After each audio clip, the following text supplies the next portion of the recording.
أعوذ بالله من الشيطان الرجيم بسم الله الرحمن الرحيم والصلاة والسلام على أشرف المرسلين سيدنا محمد وعلى آله وصحبه أجمعين. Donc on va commencer Inch'Allah la première intervention de cette université d'été après avoir introduit le sujet par une intervention que j'ai voulu appeler vers une éthico-théologie islamique. Donc ici on commence par l'aspect théologico-épistémologique en fait. Parce que ici on va parler de théologie et comment la théologie devrait encadrer l'éthique musulmane, surtout du point de vue épistémologique, donc du point de vue de comment la théologie va contenir la pensée, la réflexion et la pensée musulmane d'un point de vue épistémologique. Et comment la théologie va encadrer, donc si la théologie en vérité se focalise sur l'aspect épistémologique, ça va permettre à la théologie de donner un cadre référentiel éthique qui va réguler l'action humaine, qui va réguler la pensée, la production intellectuelle musulmane, et choses comme on va le voir, choses qui n'a pas été toujours évident dans la tradition musulmane. Donc la notion d'éthico-théologie, c'est pas quelque chose que j'ai inventé. Vous pouvez l'avoir, Inch'Allah, pas de souci, si vous me donnez une clé. Donc la notion d'éthico-théologie, c'est pas une notion que j'ai inventée, c'est quelque chose qui existe d'ailleurs et qui est très développé dans la théologie chrétienne, et dont l'initiateur a été Emmanuel Kant, qui est un des philosophes des Lumières allemands, décédé en 1804, et qui a développé ça surtout dans plusieurs de ses ouvrages, notamment dans son ouvrage Critique du jugement, qui est une traduction donc, de son œuvre allemande, et dans le deuxième tome, où il a parlé donc de téléologie, ou de téléologie morale. Donc qu'est-ce que dit Emmanuel Kant, ou à quoi réfère cette notion d'éthico-théologie? Donc ici, pour le citer, qu'est-ce qu'il nous dit? Il nous dit la théologie physique. Donc on comprend qu'en vérité la théologie morale, ou bien l'éthico-théologie selon Kant, c'est une alternative à la théologie classique, que lui il a appelée la théologie, la physico-théologie, ou la théologie spéculative, la théologie physique. Donc l'éthico-théologie vient en tant que réponse, en tant qu'alternative à quelque chose qu'il estime ne plus être d'actualité. Donc il dit la théologie physique est la tentative par laquelle la raison entreprend de conclure des fins de la nature, lesquelles ne peuvent être connues qu'empiriquement, à la cause suprême de la nature et aux attributs de cette cause. Donc ça c'est la théologie physique, c'est une théologie qui, avec un travail donc intellectuel, essaye de conclure de par la nature les fins de cette nature, donc essaye d'arriver à Dieu de par la nature. À la cause suprême, donc Dieu, de la nature et de ses attributs, donc essaye d'articuler et de prouver l'existence divine à travers la création, et de parler de ses attributs aussi. La tentative par laquelle la raison entreprendrait de conclure la fin morale des êtres raisonnables de la nature, donc les êtres humains, fin qui peut être connue a priori, en opposition avec la théologie physique. À cette cause et à ses attributs serait la théologie morale. Donc la théologie morale, c'est la tentative par laquelle on essaye d'arriver à Dieu, donc cette même conclusion, mais à travers la fin morale des êtres raisonnables, donc à travers, non pas l'univers, parce que pour lui c'est impossible, comme on le verra, mais à travers l'être humain, et l'impératif moral qu'on peut déduire de la nature humaine. Et cela va nous permettre d'arriver à Dieu, d'établir son existence et ses attributs, etc. Et c'est ça la théologie morale. Bien sûr, ça c'est Kant, et la tradition chrétienne a développé cette notion davantage, parce que pour Kant, il rejette la théologie classique, il rejette même la révélation, même s'il est croyant. Il est croyant, mais il n'adhère à aucune des religions. Alors que la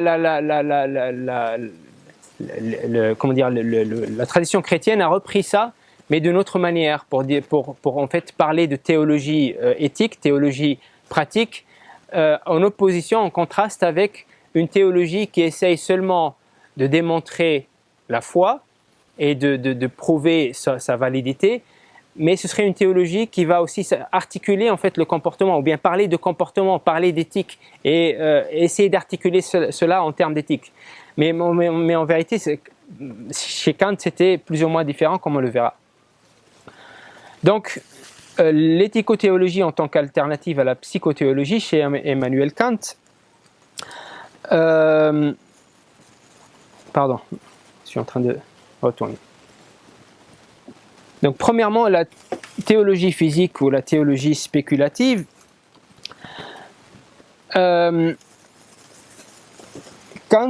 estime que la théologie physique ou spéculative, donc il l'appelle physique parce qu'encore une fois, elle part de la création pour établir l'existence de Dieu, pour établir la foi, etc. Ou spéculative, c'est parce que c'est une théologie qui est basée sur la dialectique, et qui n'est pas basée sur la science. Donc Emmanuel Kant rejette cette théologie, et il n'y voit pas d'intérêt ou de pertinence, pour plusieurs raisons. Une des raisons, c'est que selon lui, la création ne dit rien sur la nature divine, ne dit rien sur Dieu.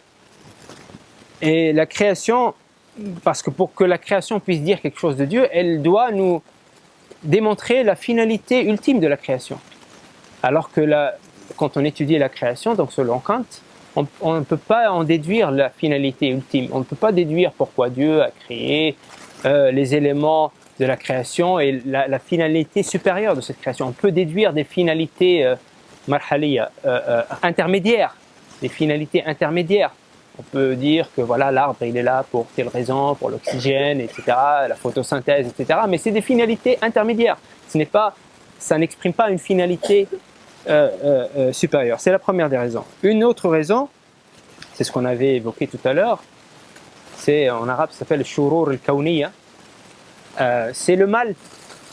Le mal, la question du mal, c'est une question ancienne comme le monde, hein, dans la théologie et dans la philosophie. C'est le mal qui s'y trouve. Et donc, si on utilise la théologie spéculative ou la théologie physique, si on utilise la logique à entendre la logique, en tout cas, qui va appréhender la création, on ne peut pas, selon Kant, développer de théologie. Parce que, en regardant la création, on va voir des choses qui sont en opposition, qui sont en contradiction avec la divinité, qui vont à l'encontre de Dieu et de ses attributs. Dieu est bon, etc., alors qu'il y a du mal. Donc ici, la théologie physique, spéculative, ne peut pas développer de théologie réelle. Et en plus de ça, même le bien qui se trouve, selon Kant, qui se trouve dans la création, c'est un bien relatif. C'est un bien relatif, ce n'est pas un bien absolu et pur en fait. Une autre raison pourquoi la théologie physique spéculative n'est pas pertinente selon Kant, c'est le fait qu'on ne peut pas connaître et faire l'induction de toute la création pour savoir si toute chose a une fin, une finalité. On ne peut pas le savoir. Peut-être que certains éléments n'ont pas de finalité parce qu'on n'a jamais fait une induction totale des éléments de la création et c'est impossible selon Kant. Donc de ce fait, l'impertinence de la théologie physique.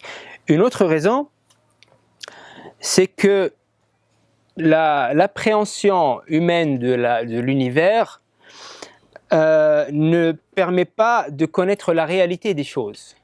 Parce que l'humain est limité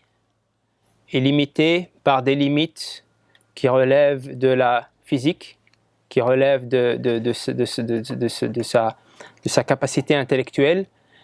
Et donc il va concevoir l'univers de par sa constitution limitée. Il va par exemple évaluer les choses selon une mesure, selon un poids, selon une quantité, etc. Alors que les choses, c'est beaucoup plus que ça. Et de ce fait, il ne peut pas connaître les choses ontologiquement. L'ontologie est impossible, selon Kant, parce que l'humain, par définition, il est limité. Et donc, il ne peut pas connaître, selon son expression à lui, le noumen. Il ne peut connaître que le phénomène. Il peut connaître le phénomène, la conséquence apparente des choses, mais il ne peut pas connaître le noumen, donc l'ontologie, l'essence essentielle des choses de par ses limites. Donc, de ce fait, l'ontologie est impossible. Donc, pour toutes ces raisons, selon Kant, donc, la théologie physique ou spéculative est impertinente et donc, même si elle nous permet peut-être de déduire par la création qu'il y a un être suprême qui a créé cet univers, mais on ne peut pas savoir cet être suprême, qu'est-ce qu'il veut exactement. Est-ce qu'il est bien, est-ce qu'il est mauvais? Est-ce qu'il y a un objectif ultime? Où veut-il en venir? Quels sont ses attributs? On ne peut pas déduire ça selon Kant de la création parce que la création n'exprime pas tout cela. Donc, selon Kant, donc ici on peut le citer, je prétends que la théologie physique, si loin qu'elle puisse être poussée, ne peut rien nous apprendre du but final de la création, car elle ne touche pas même cette question. Elle peut bien justifier le concept d'une cause intelligente du monde. Donc s'il ne s'agit que d'un concept purement subjectif ou relatif à la nature de notre faculté de connaître, sur la possibilité des choses que nous pouvons comprendre au moyen de certains fins, mais elle ne détermine pas davantage ce concept ni au point de vue théorique, ni au point de vue pratique. Donc on va le voir plus tard ici, Kant distingue entre la raison pratique et la raison théorique, et on le verra de toute façon. Et elle n'arrive pas au but de ses efforts, qui est de fonder une théologie, mais elle n'est jamais qu'une théologie physique. En effet, elle ne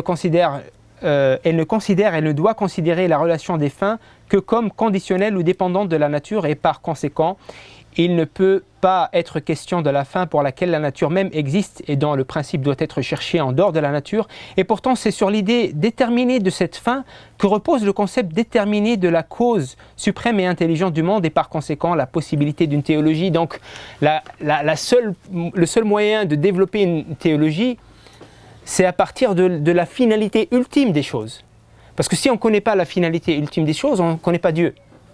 Et on ne peut pas définir s'il est bien, s'il est mauvais, etc. Parce que voilà, encore une fois, avec ces finalités intermédiaires que le soleil, avec la photosynthèse et les plantes vont créer l'oxygène, ça ne veut rien dire. Ok, d'accord, l'être humain a besoin d'oxygène, mais pourquoi il doit vivre? Est-ce que c'est faire du bien, ou est-ce que le but, c'est au final d'avoir une humanité pour après, en fait, pour les tester comme dans un laboratoire et après les punir, etc. On ne sait rien de ce que cet être suprême veut. Donc là, je suis en train de parler au nom de Kant.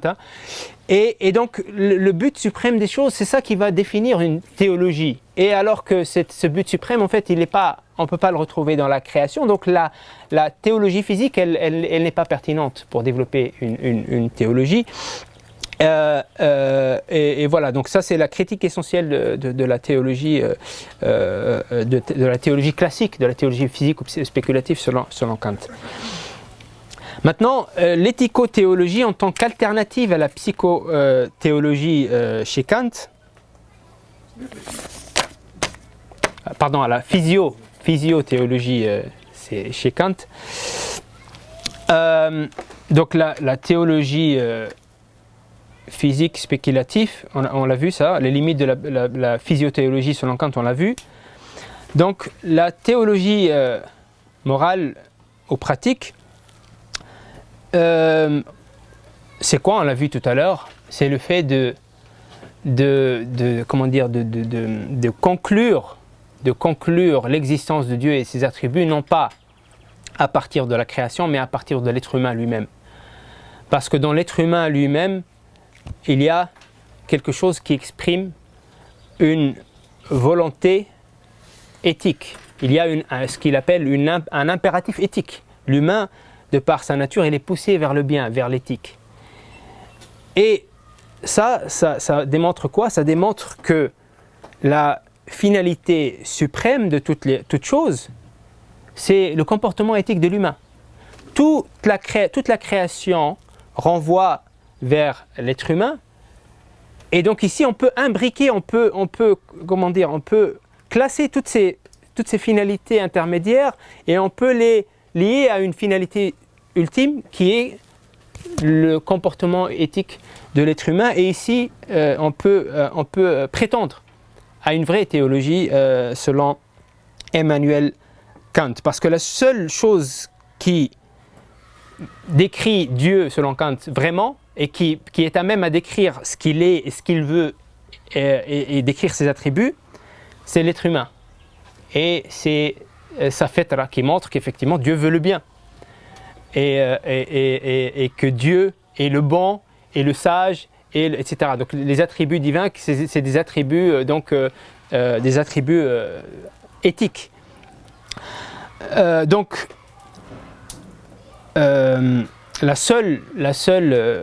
ici il faut savoir que, donc on l'a dit, selon Kant, la raison théorique, en d'autres termes la science, elle ne peut pas démontrer Dieu.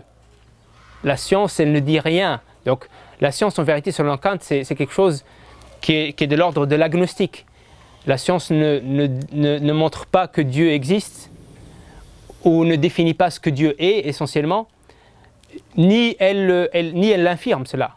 Donc la science de ce point de vue est agnostique. Ce qu'il appelait donc la raison théorique.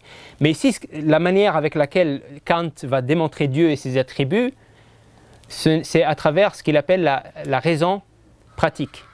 La raison pratique. Donc ce n'est pas un argument, selon lui, ce n'est pas un argument scientifique. C'est un argument pratique. C'est pratiquement, on le voit, on le constate. On ne peut pas le démontrer peut-être empiriquement, scientifiquement, mais pratiquement on le voit, que l'humain tend vers le bien, vers l'éthique, etc. Donc ce qu'on peut déduire, c'est que l'objectif ultime de la création, c'est que l'humain se tient à l'éthique et à un ordre éthique.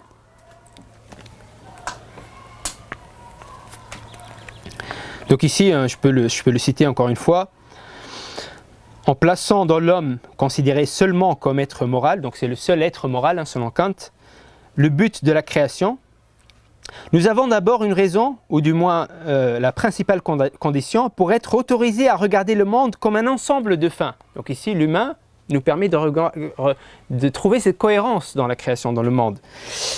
Comme un système de causes finales, mais nous avons surtout relativement au rapport nécessaire pour nous, d'après la constitution de notre raison, des fins de la nature. Donc voilà, c'est pour cela que pour Kant, la théologie morale, l'éthico-théologie ou la théologie pratique, il a appelé aussi la théologie pratique, parce que c'est quelque chose qui n'est pas encore une fois de l'ordre théorique, mais de l'ordre pratique, qui est déterminé dans la pratique, qui est démontré dans la pratique. C'est pour cela que c'est la seule théologie pertinente qui puisse effectivement nous dire quelque chose sur Dieu et sur le comportement humain à adopter, le comportement éthique. Et pour lui, voilà, encore une fois, la révélation n'est pas d'actualité ici, parce que lui, il a tenté de faire un tribunal de la raison. Et le tribunal de la raison, où la raison est en même temps le juge et le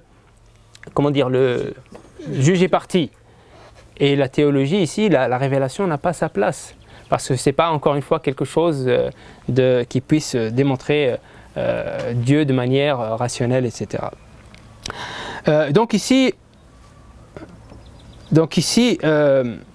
je donne un exemple de la manière avec laquelle, il y a beaucoup d'exemples dans cet ouvrage-là, de la manière avec laquelle Kant essaye de démontrer, en fait, d'établir cette théologie.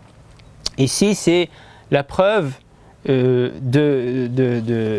l'humain a une fitra, a une nature éthique. C'est que le fait de ne pas croire, selon Kant, c'est une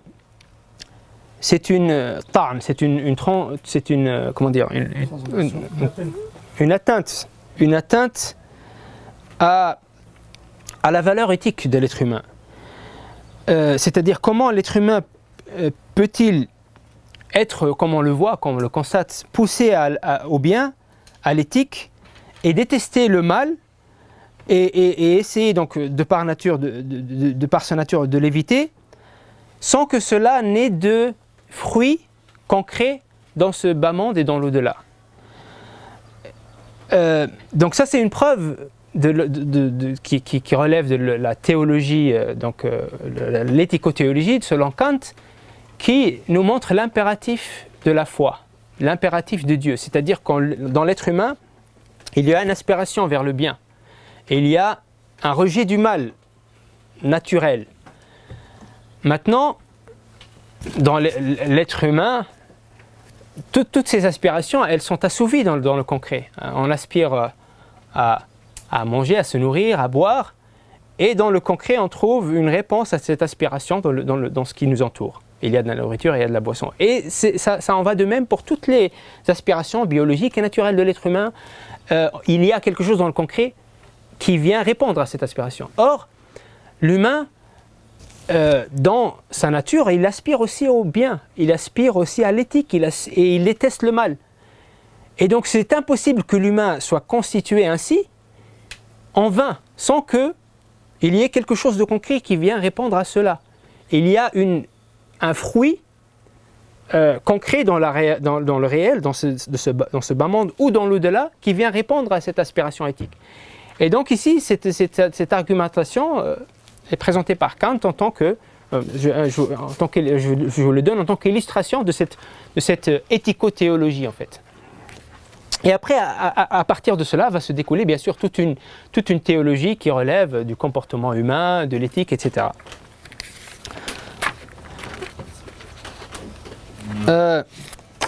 Et je l'ai dit tout à l'heure, Kant, selon lui, il estime que le problème des théologiens spéculatifs et de la tradition théologique, donc lui il parle du christianisme, mais en fait c'est la même chose dans l'islam.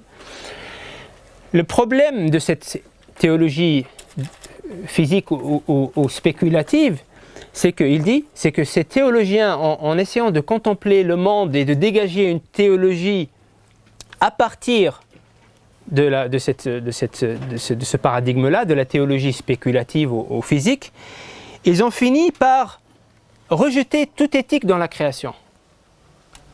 Parce qu'ils ont vu qu'effectivement dans la création il y a du mal, il y a des choses qui vont à l'encontre de l'éthique, et donc ils ont rejeté la nature, la valeur éthique de la création.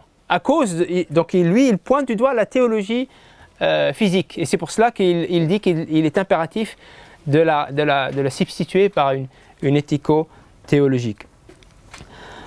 Donc, c'est pour cela qu'ils ont dit que la création n'a pas de finalité éthique. Ils ont rejeté la finalité. Et ça, c'est quelque chose qu'on retrouve dans la tradition musulmane aussi.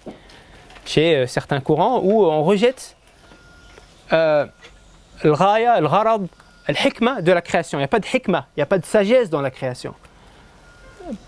Puisqu'on retrouve des choses qui vont à l'encontre de la sagesse divine. Et Kant, il ne fait pas un peu la même chose aussi ? Oui, bien sûr. Bon, après, je vous invite à lire, si vous voulez lire la critique de Kant. Ici, je ne fais pas ni l'apologie, ni la critique de Kant. Si vous voulez la critique de Kant, je vous invite à lire Taha Abdelrahman, qui a présenté une éthique assez pertinente. Et au final, ce que dit Taha Abdelrahman, c'est que Kant, en vérité, il est en train de laïciser la théologie. Il remplace le concept de Dieu par l'humain, il remplace le concept de la révélation par l'impératif moral, etc., etc. Donc c'est une... Non, mais je veux dire quand on dit que par rapport à Kant, ce qu'on entend sur Kant, c'est qu'il a une éthique déontologique. Donc il se moque un peu de la raison pour laquelle justement on va suivre tel ou tel acte moral. Et toi, tu l'as dit tout à l'heure, qu'il pouvait avoir des fois des contradictions ou des actions. Les deux, elles sont éthiques et les deux peuvent l'une empiéter sur l'autre. Et donc, il doit faire un travail de conciliation pour choisir. Lui, à travers son impératif catégorique, il semble rejeter justement toute théologie ou finalité derrière ces comportements éthiques. Donc, il semble qu'il y a une petite contradiction dans sa pensée. Oui, non, mais il rejette ça sur le plan de la raison théorique. Sur le plan de la raison théorique, mais pas forcément sur le plan de la raison, ce qu'il appelait la raison pratique. Donc il admettrait dans la dimension pratique, mais il l'admettrait pas dans... Voilà, il admet la possibilité pratique. Mais scientifiquement, pour lui, on ne peut pas prouver ça. Mais en tout cas, encore une fois, ici, on n'est pas... Le sujet, en fait, essentiel, pourquoi on parle de Kant, c'est pas pour le critiquer ou pour appuyer ce qu'il dit, c'est seulement pour vous illustrer la provenance, la généalogie de ce concept éthico-théologie, en fait. C'est un auteur arabophone, c'est arabe? Oui, il écrit essentiellement en arabe. Je ne crois pas qu'il a écrit dans une autre langue. Si, il a écrit en français. Il a écrit en français? Ouais. Sa thèse est en français. À la Sorbonne, oui. À la Sorbonne, mais après cela, je sais pas. Quelques articles en français. Ok. Donc, on passe de Kant à Ibn Taymiyyah.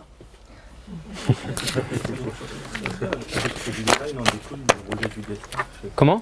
Est-ce qu'il en résulte le rejet du destin chez Kant? Oui, il en résulte ça, mais parce que ça dépend.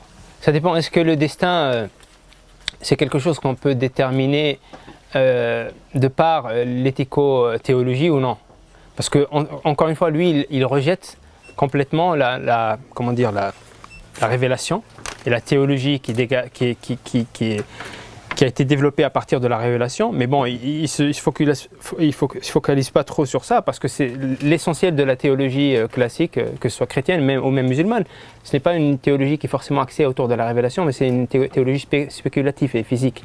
Et c'est pour ça que... la philosophie d'ailleurs. Même la philosophie, oui.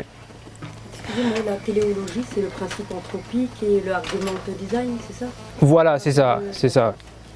Ok, donc on passe à Ibn Taymiyyah. Et donc, pourquoi on va parler d'Ibn Taymiyyah? Parce que donc on est en train de parler d'éthico-théologie et l'intitulé c'est vers une éthico-théologie islamique. Donc ne croyez pas que j'appelle à une théologie kantienne. C'est pas le sujet, mais le sujet c'est de relier, de renouer ou de renouer le lien entre théologie et éthique. Pas seulement sur le plan conceptuel, mais essentiellement sur le plan épistémologique. Et le problème essentiel dans l'histoire musulmane, c'est un problème épistémologique. Et Ibn Taymiyyah, lui, il a abordé ce problème épistémologique dans ses ouvrages.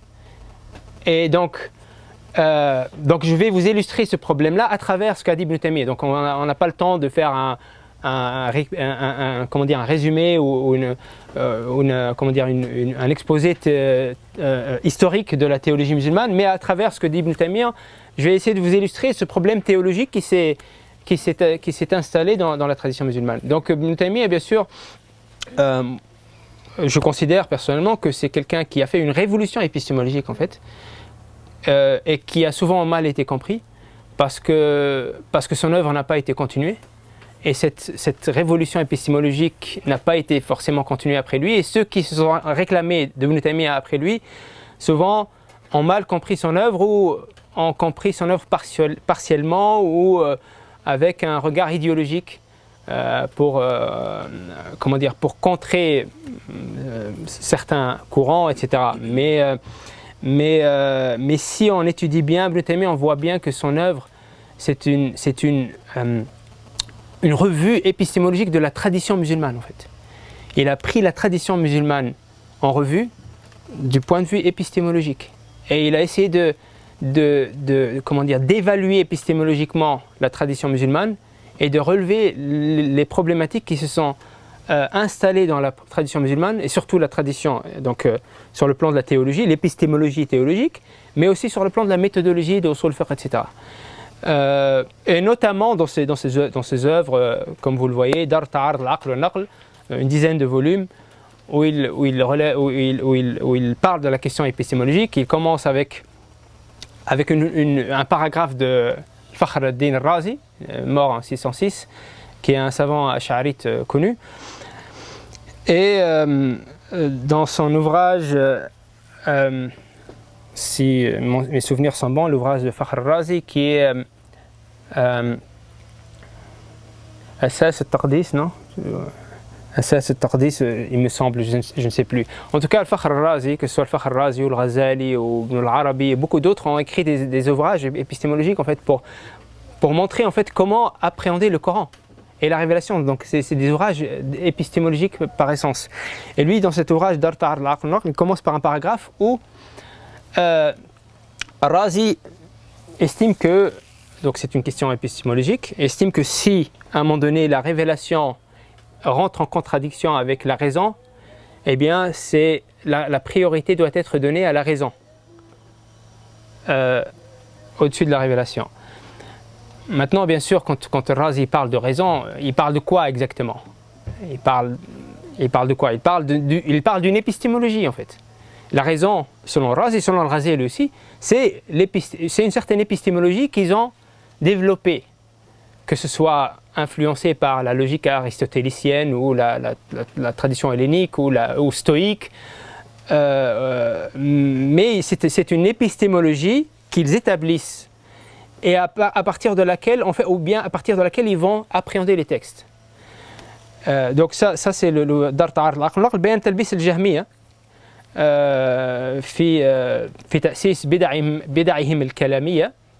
Donc ici aussi c'est un ouvrage en fait essentiellement épistémologique où il répond le Jahmiya, donc c'est référence à Jahm ibn Safwan qui était quelqu'un qui avait rejeté l'ensemble presque des attributs divins, et donc Ibn Taymiyyah a qualifié de Jahmiya tous ceux qui ont rejeté plus ou moins les attributs divins. Et donc parmi les Jahmiya, ils sont presque tous là, hein. Il y a l'Asha'ira, il y a le-Maturidiyya, il y a le-Mu'tazila, etc., etc. Et donc c'est une œuvre majeure aussi où il répond surtout en fait aux Ash'arites. Comme j'ai dit tout à l'heure, l'essentiel de son œuvre, en tout cas en quantité, s'adresse aux Ash'arites parce que Ibn Taymiyyah a vécu dans une période où les Ash'arites, hein, l'Ash'arite c'est une école théologique qu'ils ont dominé, où ils ont pris le dessus sur les Athariyoun qui avant été l'école théologique dominante. Et donc c'est dans ce contexte-là où il a répondu aux Ash'arites. Maintenant, les courants théologiques musulmans selon Ibn Taymiyyah. Donc Ibn Taymiyyah a estimé que le plus grand problème ou la plus grande maladie qu'a touché la pensée musulmane, c'est la plus grande catastrophe qu'a touché la pensée musulmane, c'est la philosophie. Et il a estimé que c'est la philosophie en fait qui a divisé les courants, en tout cas les courants théologiques et les courants de pensée musulmans en plusieurs groupes et qui les a éloignés en fait de l'épistémologie coranique. J'utilise le mot épistémologie, c'est un terme moderne, il ne l'a pas utilisé, mais il fait référence à d'autres, il fait référence à une rationalité, à une aqlaniya, etc. On le verra plus tard. Donc il estime que voilà, c'est la philosophie qui a divisé les courants de pensée islamique et qui les a éloignés, en fait tous du paradigme coranique même, on va le voir, même les Athariyoun eux-mêmes. Donc ils critiquent même les Athariyoun eux-mêmes. Hein. Il ne faut pas croire que Ibn Taymiyyah critique seulement les Ash'ar, etc. Il critique même les Athariyoun, donc les savants du hadith et du fiqh. Ceux qui ont, pas ceux des salafs, mais ceux qui ont succédé l'époque des salafs. Donc, premièrement, les philosophes, bien sûr, tout a commencé avec les philosophes, en tout cas avec la philosophie a très vite infiltré la pensée musulmane. Je ne dis pas les sciences islamiques parce que ça s'est produit ultérieurement, mais en tout cas l'esprit islamique, parce que les musulmans ont très vite, donc l'empire islamique s'est très vite étendu à plusieurs pays, en Égypte, en Irak, en Syrie, où la philosophie grecque était le référentiel en fait. Que ce soit en Irak, ou que ce soit en Syrie, ou que ce soit en Iran, en Perse, que ce soit en Égypte. Voilà, c'est la philosophie grecque qui était le cadre référentiel. Et donc très vite, avec l'expansion de l'empire islamique, les musulmans se sont mis à traduire, très tôt déjà, hein, à traduire les œuvres philosophiques vers l'arabe. Et avec ce mouvement-là, donc on parle ici du début du deuxième siècle de l'Hégire, hein, très tôt, hein, et même avant. Et avec cela, il y a des comment dire, des réactions. Il y a pas seulement des réactions, mais initialement des musulmans qui ont été influencés par la pensée, par la philosophie. Et certains d'entre eux, même jusqu'à rejeter la charia, jusqu'à rejeter l'islam en faveur de la philosophie. Ou en tout cas, certains d'entre eux essayaient d'adapter la charia, d'adapter l'islam à l'épistémologie qui se dégage de la philosophie grecque. Et donc Ibn Taymiyyah, il dit que les philosophes, donc il dit que les philosophes en vérité, ils ont tourné le dos à la révélation. Ils ont tourné le dos à la révélation et ils prétendent être Ahlul Burhan, c'est-à-dire ils prétendent être les seuls rationalistes. Et ils disent que les autres, c'est que le Coran en fait il est venu avec une approche rhétorique, une approche sémantique, khitaba, et que les seuls qui ont un argumentaire démonstratif et rationnel, c'est les philosophes. Et ça, on le retrouvera plus tard, hein, chez Taha, pas Taha Abdurrahman, c'est au contraire son opposant, Al-Jabiri, Mohammed Abd Al-Jabiri, qui fait une analyse de la tradition musulmane et il catégorise la pensée islamique en 3 catégories majeures: l'approche bayani, et l'approche irfani, et l'approche burhani. Donc l'approche, comment il appelait ça? Je crois que j'ai traduit ça quelque part. L'approche où il y a un raisonnement discursif, l'approche discursive. Donc notre argumentaire est basé sur des textes et sur un discours qui est dégagé par les textes et pas sur une rationalité. C'est pas sur une rationalité et une rationalité démonstrative. Et après il y a l'approche irfani ou gnostique, intuitive, une pensée intuitive qui est basée sur la spiritualité, le kashf, etc. Et il y a une approche burhani ou rationnelle, rationaliste, à travers l'utilisation de preuves démonstratives. Selon Jabiri, c'est dans ces 3 grandes catégories qu'on peut caser toute la tradition musulmane. Et bien sûr, donc dans la majeure partie de la pensée islamique sera casée dans l'approche. Laquelle? Rhétorique, l'approche discursive. Et la vraie approche authentique selon le Jabiri serait l'approche des philosophes, donc l'approche burhani, l'approche.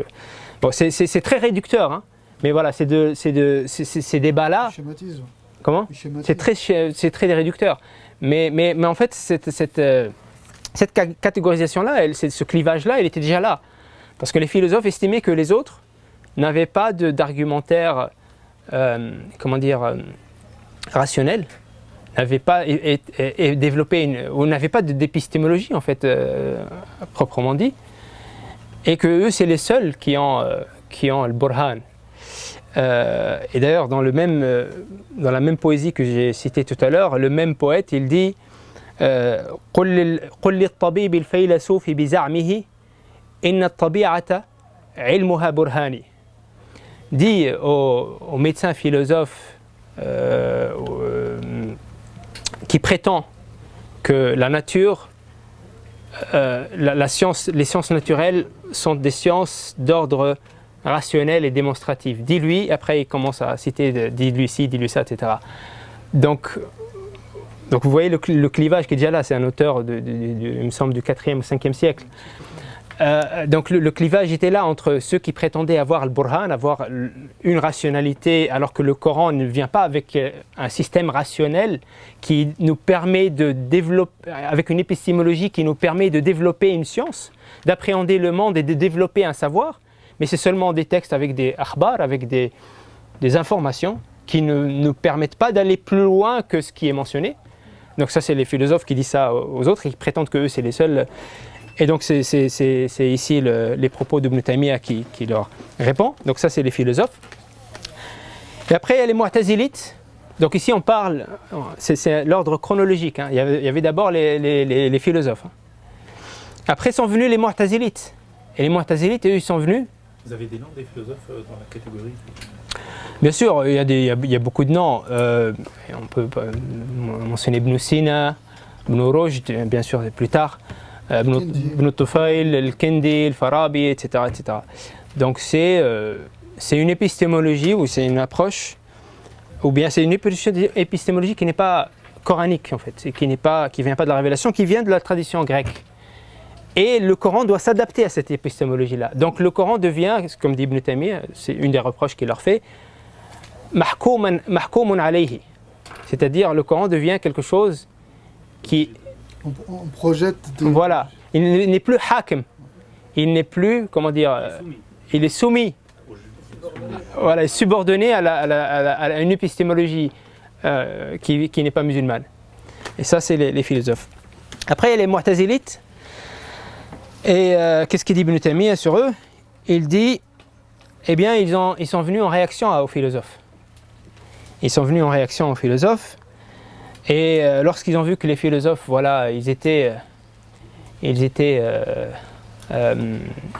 éloignés des textes et de la révélation, et au contraire, ils allaient à l'encontre de la révélation. Qu'est-ce qu'ils ont fait? Eh bien, ils sont venus répondre aux philosophes. Mais le problème, il dit Ibn Taymiyyah des Mu'tazilites, c'est qu'en fait, ils ont développé une épistémologie qui n'est pas coranique aussi. Donc ils étaient influencés par les philosophes, ils sont venus leur répondre en développant une épistémologie qui n'est pas coranique aussi. Et qui n'est pas forcément totalement hellénique ou philosophique, mais c'est une philosophie aussi qui n'est pas authentiquement coranique. Et donc, ils finissent, ou bien ils aboutissent au même résultat. C'est que le Coran devient quoi? Le Coran est subordonné à une épistémologie qui n'est pas coranique. Ça, c'est les Mu'tazila. Maintenant, les savants du hadith et du fiqh, alors que Ibn Taymiyyah fait partie d'eux en vérité, hein, c'est Athari. Dans quelle école ça se situe? Ibn Taymiyyah, c'est un Hanbali, Athari. Dans ces écoles théologiques, qui serait plus dans quoi? C'est un Athari dans l'école, c'est un... Voilà. Le reproche que Ibn Taymiyyah leur fait, donc à bien comprendre qu'il s'agit ici des savants Athari qui sont venus après les salafs, comme j'ai dit tout à l'heure. Qu'est-ce qu'il dit? Lorsqu'ils ont constaté l'égarement des philosophes et l'éloignement des Mu'tazila, ou bien la transgression des Mu'tazila par rapport à la révélation, ils se sont mis à écrire des livres pour répondre aux Mu'tazila et accentuer le fait qu'il faut se tenir au Coran et à la Sunna. Mais il a dit, وَلَكِنَّهُمْ لَمْ يُحْسِنُوا فِي الْإِسْتِدْلَالِ عَلَى الْمَطْلُوبِ. Mais ils n'ont pas réussi à démontrer ce qu'il fallait démontrer.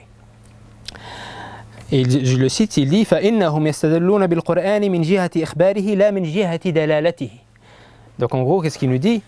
Il nous dit, j'utilise le Coran en tant qu'élément discursif et non pas en tant qu'élément d'argumentation. Donc en gros, ce qu'il dit, ils ont appréhendé la révélation en tant que corpus, en tant que corpus discursif, c'est-à-dire en tant que des textes qui disent des choses, mais la portée de ce que les textes disent ne va pas plus loin que ce que le texte dit. Donc, c'est-à-dire que les textes ne vont pas nous permettre de développer une épistémologie ou un discours, donc un rationalisme coranique qui va au-delà de la simple information qui est contenue dans le texte. C'est ça la reproche qu'il leur fait. Donc, ils n'ont pas développé un rationalisme coranique, une épistémologie coranique, mais ils se sont arrêtés à la lettre du texte. Et donc il a dit, voilà, il a dit, après il continue, il dit فَذَمَّهُمْ أُولَئِكَ. Donc de ce fait, les Mu'tazila, ils les ont, comment dire, ils leur ont fait des reproches. Pourquoi ? Parce que ils n'ont pas développé, encore une fois, une argumentation pour donc il y a une épistémologie autour du texte coranique, autour de la révélation. Et en même temps, J'avais une question entre les philosophes et les Mu'tazilites. J'ai pas compris la subtilité au niveau de l'approche qu'ils avaient en fait. Vous avez dit les Mu'tazilites ont repris la méthode des philosophes. Mais en quoi ils se sont différenciés pour arriver au... Non, mais les Mu'tazilites, initialement, ils sont apparus pour contrer les philosophes, pour répondre aux philosophes. Et parce que pour appréhender des questions qui n'ont pas été, qui sont soulevées souvent non seulement par les philosophes, mais des fois par la réalité sociale ou politique, pour appréhender ces questions de manière rationnelle. Mais dans cet exercice, ils ont développé une rationalité ou une épistémologie hybride, qui n'est pas fidèle au Coran, qui ne se dégage pas du Coran, qui n'est pas dégagé du Coran, qui n'émane pas du Coran.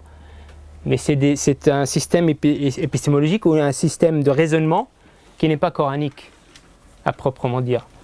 Donc c'est ça qu'ils leur reprochent. Alors que les autres, c'est clair, les philosophes, c'est clair, le système de raisonnement, c'est un système philosophique et hellénique. Donc explicitement et ouvertement. Al-Kindi dit tout ça, ils sont coupés du Coran en fait. Le Ghazali, il les a tous kafar. Ibn Rushd non, parce qu'il est venu après, mais le Ghazali, il les a tous kafar. Il a dit qu'ils étaient tous kuffar. Donc, parce que voilà, leur approche, c'est une approche philosophique qui effectivement soumet le texte coranique à une épistémologie qui vient de la philosophie. Donc, on parle toujours donc des savants du hadith et du fiqh. Et il dit, pour conclure, il dit وَالطَّائِفَتَانِ يَلْحَقُهُمَا الْمَلَامِ. Les deux, donc aussi bien les Mu'tazilites que les savants du hadith, ils sont à blâmer. لكونهما أعرضتا عن الأصول التي بينها الله بكتابه. Parce que tous les deux, ils se sont détournés des fondements que Dieu a développés dans le Coran. Donc en gros, ils se sont développés de l'épistémologie coranique, les deux. Aussi bien les Mu'tazilites que les savants du hadith et du usul, parce que d'un côté, les Mu'tazilites, ils ont développé une épistémologie hybride, et de l'autre côté, les savants du hadith, ils n'ont rien développé. Ils n'ont rien développé. C'est comme si le Coran, en fait, ne nous permet pas d'aller plus loin. Il n'a pas de système rationnel, de système de raisonnement. Et il faut seulement s'arrêter à la lettre et pas appréhender, en fait, le monde, et appréhender l'action humaine, appréhender la pensée à travers d'un système de pensée qui serait élaboré par le Coran. Ça, ils n'ont pas fait ça. Donc, il dit les deux sont dans l'erreur. Et il dit aussi, ça c'est dans son livre Bayan Talbis al-Jahmiya, il dit en fait ça, donc on parle toujours des savants du hadith et du fiqh, eux-mêmes ils sont allés en contre de la méthodologie salafi, de la méthodologie des salafs. Donc alors qu'ils se prétendent, ils se réclament de cette école, ils se réclament de cette approche, mais eux-mêmes ils vont à l'encontre de l'approche salafi, et il dit, parce que les salafs, il dit, donc ici je le cite, ظن طوائف من عامة أهل الحديث والفقه والتصوف أنه لا يتكلم في أصول الدين ولا يتكلم في باب الصفات بالقياس العقلي قط. Donc une partie, et dans un autre passage il dit kathir. Donc il parle, encore une fois, il parle des savants des hadiths et des fiqh, après ceux qui sont venus après les salafs. Et ils ont cru, ces gens-là, qu'on ne peut pas parler, donc qu'on ne peut pas argumenter en termes de théologique, en termes de la foi, usul al-din, ولا يتكلم في باب الصفات, on ne peut pas parler des attributs divins بالقياس العقلي, à partir du raisonnement rationnel, du raisonnement analogique rationnel. Donc il dit qu'en fait c'est une erreur et que les salafis en fait ils avaient une approche rationnelle. Du syllogisme. Pas seulement. Donc ici il donne un exemple. Après il donne un exemple, il dit Imam Ahmed, il dit فسلك الإمام أحمد وغيره مع الاستدلال بالنصوص والإجماع مسلك الاستدلال بالفطرة والأقيسة العقلية. Il dit l'imam Ahmed ibn Hanbal lui-même, qui est un imam salafi, donc quand on parle salafi, on parle de la période des salafs. D'accord, il dit d'accord, il argumentait à partir du Coran et de la Sunna de l'Ijma', et pas seulement. Il argumentait aussi, il dit, à partir du raisonnement, à partir de la fitra, de la nature humaine, et des analogies rationnelles. Et donc ça c'est l'imam Ahmed. Donc c'est-à-dire il dit que l'imam Ahmed, donc ici on revient à Kant, il utilisait l'argument éthique, l'argument donc de la fitra pour établir la théologie et pour parler de religion. Et après il donne un exemple de cela, il donne l'exemple de tahara, des ablutions, et il parle de comment ces savants-là ont démontré le caractère obligatoire des ablutions et du fait de se purifier par le fait que c'est quelque chose que Dieu a mis dans la fitra de l'humain et que c'est quelque chose qui est lié, parce que la fitra elle est liée aux attributs divins, parce qu'Allah c'est le Quddus, et le Quddus ça veut dire quoi? Celui qui est pur, celui qui est pur. Donc la purification c'est quelque chose de divin et qui se reflète dans la nature humaine. Et c'est pour cela qu'on est tenu de se purifier et de s'éloigner de tout ce qui est impur. Donc ici, on voit dans les ablutions, il n'y a pas forcément de logique apparente, mais globalement, c'est quelque chose qui est en cohérence avec la nature. Donc faire ces ablutions, c'est être fidèle avec qui tu es en tant qu'être humain et ne pas le faire ou être sale. Et en fait, ce n'est pas respecter l'humain qui est en toi. Donc vous voyez l'argumentaire rationnel à partir de la fitra, à partir de la création qui est faite, selon l'exemple illustré par Ibn Taymiyyah, par les savants du salaf.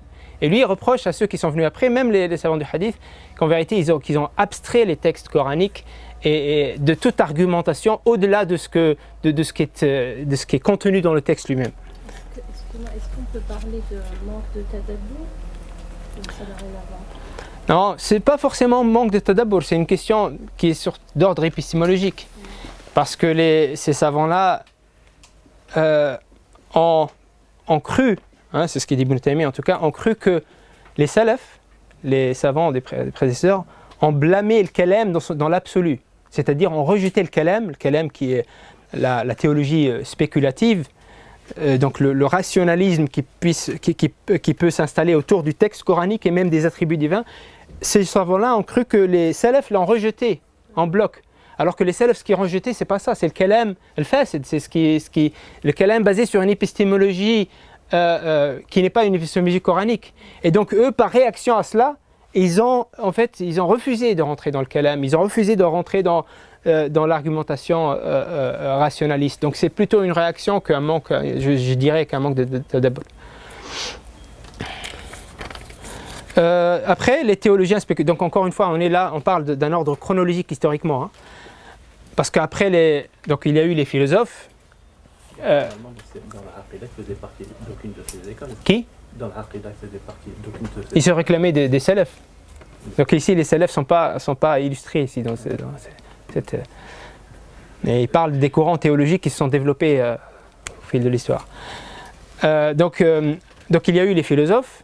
Et après, il y a eu les Mu'tazila qui ont répondu aux philosophes. Et après, il y a eu les savants du hadith qui ont réagi aux Mu'tazila, mais qui n'ont pas réussi. Et après, il y a eu Donc il dit les théologiens spéculatifs, donc les Ash'arites et les Maturidites. Et qu'est-ce qu'il dit sur eux? Il dit فإنهم لما لاحظوا تفريط هؤلاء وتعدي أولئك, lorsque ceux-là, donc les Ash'arites et les Maturidites ont vu la négligence des uns, donc des savants du hadith, etc., les savants qui se réclament de l'athar et des salafs, lorsqu'ils ont vu la négligence de cela, donc ils ont négligé cette épistémologie, cette rationalité coranique, et l'abus des autres, donc des Mu'tazila, qu'ils ont abusé et qu'ils ont développé une épistémologie en vérité qui ne correspondait pas au Coran. Khalafuhum jami'a. Donc ils les ont contredit, ils les ont tous contredits. Vous savez, l'imam Abu al-Hasan al-Ash'ari, en fait c'est lui qui a ouvert la voie de la théologie spéculative, parce que avant lui, bien sûr, il y avait les Mu'tazila, mais les autres savants, donc les savants du hadith, du fiqh, etc., ont écrit plusieurs livres, fait Dhamm al-Kalam. Donc le rejet de al-Kalam, le rejet de la théologie spéculative. Et lui, il a écrit un livre, je ne me rappelle pas exactement du titre, fait Istihsan ou un truc al-Kalam. Je ne me rappelle pas exactement du titre du livre. Mais c'est le premier livre qui a été écrit pour faire l'apologie de la théologie spéculative et d'introduire la nécessité de la théologie spéculative pour contrer les Mu'tazila. Parce que voilà, encore une fois, ce qu'est Ibn Taymiyyah, qu'est-ce qu'il dit? Ils ont vu, comme Abu al-Hasan al-Ash'ari, ils ont vu que les uns ont négligé la rationalité coranique, etc. Les autres ont abusé et ont développé quelque chose qui allait à l'encontre des Mu'tazila, du Coran. Eh bien, ils ont contredit les deux. وقالوا عن المعتزلة, donc les Ash'arites et les Maturidites, ils ont dit au sujet des Mu'tazila إن طريقتهم ضارة وأن السلف لم يسلكوها. Donc ils ont dit leur voie c'est une voie néfaste, la voie des Mu'tazili, et c'est pas la voie des salafs. Mais il dit Ibn Taymiyyah, le seul problème c'est que ils ont suivi la même voie en vérité. Ils ont comment dire, ils ont abouti vers le même résultat. Initialement, ils étaient là pour critiquer le Mu'tazila et cette épistémologie contraire au Coran qu'ils ont développée, mais en vérité, Ibn Taymiyyah, ils ont fini au même résultat, et eux-mêmes, ils ont développé une épistémologie qui est hybride et qui n'est pas coranique. C'est quoi une épistémologie coranique? Une épistémologie coranique, c'est-à-dire un cadre, comment dire, voilà, un cadre qui va nous permettre de dégager à partir du Coran une réflexion, une rationalité qui serait authentiquement coranique en fait. Par exemple, si on dit quelle est l'attitude du Coran par rapport à la génétique par exemple, et par rapport à la genetic editing, le génisme. Genetic editing, donc vous savez, la manipulation génétique, etc. Voilà. Le Coran ne nous dit pas ça. Donc, à partir d'un texte. Donc, si on suit la voie, comment dire, l'approche de ce que Ibn Taymiyyah pointe du doigt des savants de hadith, par exemple, voilà, on ne va pas aborder ces questions-là parce que le texte, la lettre du Coran ne nous parle pas de ça. Mais le Coran nous parle de ça en tant que corpus. Si on dégage à partir du Coran une certaine rationalité, une certaine épistémologie qui va nous permettre de développer un discours coranique sur la génétique. Et c'est ça ce qu'on veut dire par épistémologie coranique. C'est un cadre, de connaissance, en fait. C'est une théorie de la connaissance coranique qui est basée sur un certain nombre de principes et qui va nous permettre de développer un discours sur l'humain, sur le monde, sur l'éthique, etc. Alors que le texte coranique, encore une fois, quand on s'arrête au texte coranique, ne nous permet pas cela. Quel est le niveau acquis le jour d'aujourd'hui sur l'épistémologie coranique? Ça, on peut y revenir peut-être plus tard dans les questions-réponses, mais c'est une... Donc, ce que je disais, c'est que... Donc c'est que selon Ibn Taymiyyah, les théologiens spéculatifs, en fait, même si leur démarche initiale était de répondre aux Mu'tazila et c'était aussi en réaction aux savants du hadith, parce qu'ils ont vu qu'ils n'ont rien fait à ce niveau-là, ils ont abouti au même résultat, et il dit, ils estiment que le Coran n'est pas une référence, burhani, n'est pas une référence de déduction rationnelle. Il dit, je le cite, لم يتبنوا القرآن وأعرضوا عن آيات الله التي بينها بكتابه كما يعرض من يعرض أو كمن يعرض عن آيات الله المخلوقة. قال الله تعالى وكأي من آية في السماوات والأرض يمرون عليها وهم عنها معرضون. Donc ils ont dit, ils se sont détournés du Coran et ils n'ont pas développé leur savoir, donc leur épistémologie, à partir du Coran, et ils se sont détournés comme on se détourne des signes de Dieu dans la création, et après il a cité le verset. Donc les théologiens spéculatifs sont partis sur le terrain des Mu'tazila pour leur répondre et pour débattre avec eux. Et quand ils sont partis sur ce terrain-là, ils n'ont pas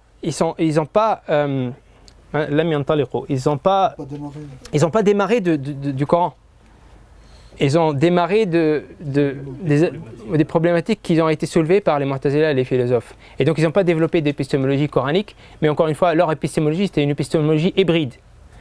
Ils ont soumis eux-mêmes le Coran à une épistémologie qui n'est pas une épistémologie coranique.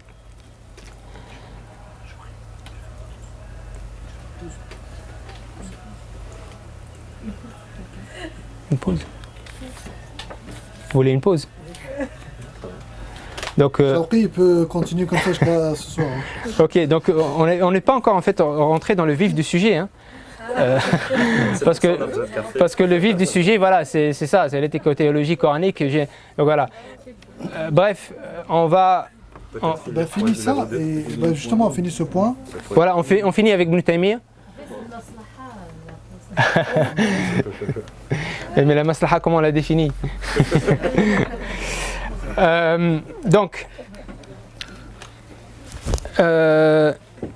de ce fait, les connaissances rationnelles, selon Ibn Taymiyyah, ils ont en vérité fait que les musulmans, encore une fois, se sont divisés, et ils ont, selon lui, donc, fait que les musulmans, en fait, sont passés à côté du Coran, et à côté de la vraie compréhension du Coran. Et à côté du fait de développer une épistémologie coranique holistique, ce qu'il appelait donc le Mandoum al-Burhaniya, hein, Mandoum al-Burhani, donc en gros c'est l'épistémologie. Donc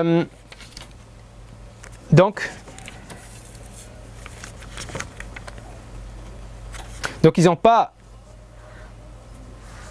développé une philosophie coranique de l'intérieur du cadre référentiel islamique qui est à la hauteur de celle, donc là on parle des savants donc du hadith surtout, ou les savants tout court, ils n'ont pas développé une philosophie coranique qui est à la hauteur de ce qu'ont développé les philosophes et les savants, les théologiens spéculatifs. Et qui vient en fait déconstruire leur argumentaire à partir de l'épistémologie coranique. Donc, pour résumer, donc c'est pas la philosophie en tant que discipline que je dis ça parce que souvent on a ces retours là de certains étudiants, la philosophie c'est contre l'islam. C'est pas la philosophie en tant que moyen argumentaire d'arriver à un résultat qui est critiqué par Ibn Taymiyyah, mais c'est le fait d'avoir emprunté ou d'avoir essayé de dupliquer une philosophie qui n'émane pas du tout. Ça c'est essentiel à comprendre et à retenir. Oui. Parce que Ibn Taymiyyah, fondamentalement, son problème, c'est pas la rationalité, parce que souvent il est présenté comme quelqu'un de littéraliste, dogmatique, etc., contre la rationalité. Au contraire, c'est tout à fait le contraire. Lui, c'est tout à fait le contraire qu'il reproche aux musulmans. Et on l'a vu avec ses reproches aux savants du hadith, c'est qu'en fait ils sont détournés de la rationalité. Mais ce qu'il reproche à la philosophie, c'est une rationalité qui ne correspondent pas à la cosmologie musulmane, à la vision du monde islamique. C'est ça qu'il reproche à la philosophie, mais pas le fait de la philosophie lui-même. C'est pas ça qui remet en question. Donc ici, pour résumer, la théologie physique. On n'a pas le deuxième point. Le deuxième point, la critique de la voie des Mu'tazila. Comment? Là, on était sur un deuxième point. Vous avez développé le premier point en parlant de la voie des Mu'tazili. Les critiques qu'il avait mis vis-à-vis d'eux. Oui. Et Halal Hadith, ce qu'il a dit sur eux. Il n'a pas développé pardon. le rationnel. Si, il a développé ça aussi.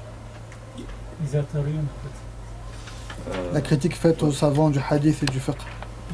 Atariens, en fait, c'est ça. En fait. Quand ils Atariens, c'était trop bien.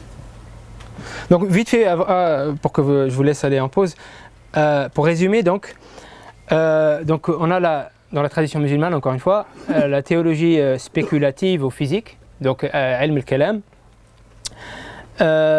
Donc déjà en fait ça rejoint un peu de la tradition chrétienne, parce que quand on regarde l'encyclopédie des sciences et des arts et des métiers, et on regarde la définition de la théologie spéculative, la définition elle dit: la théologie spéculative est celle qui n'a pour objet que d'éclaircir, de fixer, de défendre les dogmes de la religion. En vérité, c'est à peu près ça l'ilm al-kalam. C'est-à-dire l'ilm al-kalam n'a pas pour vocation à partir du Coran, de développer une vision du monde, une vision de l'éthique, de l'être humain, de la société, etc. Mais la vocation de ilm al-kalam, théologie spéculative ou physique, c'est d'éclaircir ce qui est l'aqida, ce qui est la foi, c'est de défendre la foi contre les attaques, etc.